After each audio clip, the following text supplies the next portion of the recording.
Hello, I'm Franklin Jones, and I'm the author of the book The Black Matrix.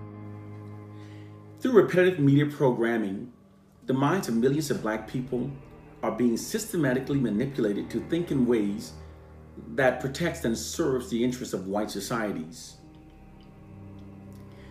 The white media's unrelenting negative depiction of Black people that amplifies the negative to the point that it distorts reality is much more than just biased media reporting.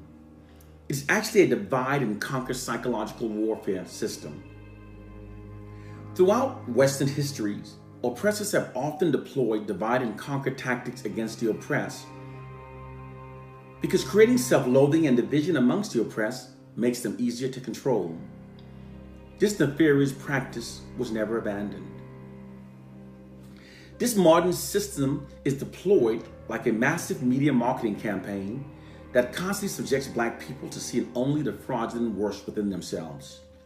Within this system, fraudulent Black racially demoralizing propaganda is pumped unrelentingly into the unsuspecting minds of Black people without being challenged or counterbalanced by an equal amount of Black positive racially affirming information. It conveys the subliminal message that Black people are their own worst enemies and therefore needs whites to govern over their lives. Moreover, that Black people should admire, respect, and trust only whites. This system is extremely effective because when Black people are repetitively presented these noted narratives from trusted white media sources, it can be very difficult to resist its implied propaganda programming, especially when the propaganda is being told daily and so unrelentingly. Its weapon is the demoralizing message that it carries and the way that it adversely affects the Black population in terms of our behaviors. With time, being unable to refute the constant negative information about themselves, many Black people eventually comes to accept them. The constant taunting of negative messages unconsciously influence how many within the Black population perceive themselves, creating division and self-hatred amongst them. It also turns the collective frustrations and aggressions of the Black population away from their white oppressive society and turns them inward against themselves. It also makes many Black people more compliant with white dominance over their lives, therefore easier for white societies to oppress and control.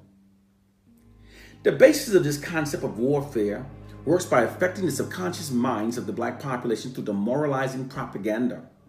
It works by tapping into the immense power that shame has upon the human psyche. Those Black people that do not critically think and question the validity of all information being constantly fed into their minds from entirely white sources never notices what is being done to them. This is all possible because people are like computers. All you have to do is keep giving them certain information every so often, and you can persuade an entire generation towards an implied objective. It doesn't matter if the information presented is true or untrue. Most people would act upon it because they have all been given the same information.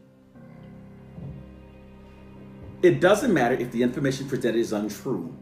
Most people will act upon it because they have all been given the same misinformation about themselves. Malcolm X warned us of this danger when he said, if you're not careful, the media will have you hating the people that's being oppressed and loving the people doing the oppressing.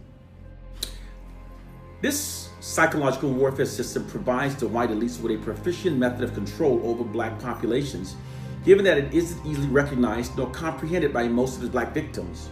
For unlike the past blatant racist systems that Black people were easily able to identify and therefore develop counter strategies against, this system is not easily recognized nor comprehended by most of its Black victims.